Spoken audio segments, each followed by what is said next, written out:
ഇതാണ് high power ആപ്ലിക്കേഷനുള്ള stud mount rectifier diode. അതിൻ്റെ തല കണ്ടാൽ അറിയാം, ഇതൊക്കെ ബാറ്ററിയിലേക്കൊക്കെ അറ്റാച്ച് ചെയ്യാവുന്ന തരത്തിലുള്ള ടൈപ്പാണ്. ബാറ്ററി ചാർജിങ്ങിനാണ് കാര്യമായിട്ട് ഉപയോഗിക്കുന്നത്. ഇതൊരു 25 ആംപിയറിൻ്റെ സ്റ്റഡ് മൗണ്ട് റെക്ടിഫയർ ഡയോഡാണ്. ഇതിവിടെ സൂം ചെയ്താൽ ആ ഡയോഡിൻ്റെ സിമ്പിൾ ഇവിടെ കൃത്യമായിട്ട് കാണാൻ പറ്റും. കാണുന്നുണ്ടല്ലോ,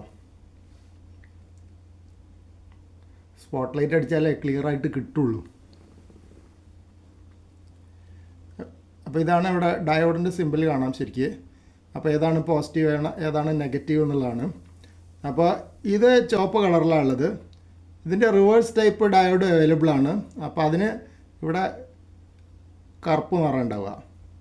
അപ്പോൾ ആ പോസിറ്റീവും നെഗറ്റീവും തിരിച്ചറിയാൻ വേണ്ടിയിട്ടുള്ളതാണ് ഇതിൽ. പിന്നെ ഇതിൻ്റെ ഈ തല സൂം ഔട്ട് ചെയ്യാം. ഇത് നട്ടും ബോൾട്ടുമാണ്. അതായത് ഇതിങ്ങനെ അഴിക്കാം. ഇതാ നട്ടും ബോൾട്ട് എന്തിനാ വെച്ചാൽ അത് ഹീറ്റ് സിങ്കിലേക്ക് ടൈറ്റായിട്ട് ഫിറ്റ് ചെയ്യാൻ പറ്റും. അപ്പോൾ നല്ല കട്ടിയുള്ള ഹീറ്റ് സിങ്ക് ഉണ്ടെങ്കിൽ ഇതിൽ വരുന്ന ഹീറ്റ് ഡിസിപ്പേഷൻ പെട്ടെന്ന് നടക്കും. അതുപോലെ ഇതിൻ്റെ ഈ കണക്ടറും വളരെ നല്ല തിക്കാണ്. അതായത് 25 ആംപിയറാണ് ഇതിൻ്റെ ആവറേജ് റേറ്റഡ് കറണ്ട്. അപ്പോൾ പിന്നെ അതിൽ അത്രയധികം കറണ്ട് ഒഴുകാനുള്ള കപ്പാസിറ്റി വേണമല്ലോ. ചെറിയ വയറെന്ന് വെച്ച് കഴിഞ്ഞാൽ അത് കരിഞ്ഞു പോകുമല്ലോ.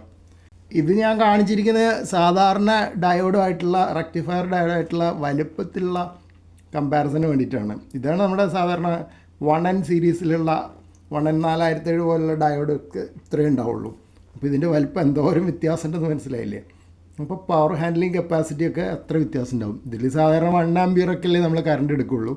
അപ്പോൾ ഇതിന് ആവറേജ് 25 ആംപിയർ എന്നാണ് പറയണത്. അപ്പോൾ അതൊരു നമുക്ക് ഈ ലിത്യം അയോൺ ഫോസ്ഫേറ്റ് ബാറ്ററിയൊക്കെ ചാർജ് ചെയ്യണമെങ്കിൽ അതിന് നല്ലോണം കറണ്ട് എടുക്കും. അപ്പോൾ അങ്ങനത്തെ റെക്ടിഫയർ ഉണ്ടാക്കണമെങ്കിൽ ഇതാണ് ബെസ്റ്റ്. എന്നോട് View2 XPZ പറഞ്ഞു തന്നതാണ്. ഇത് നല്ല യൂസ്ഫുൾ ആയിരിക്കുന്നു.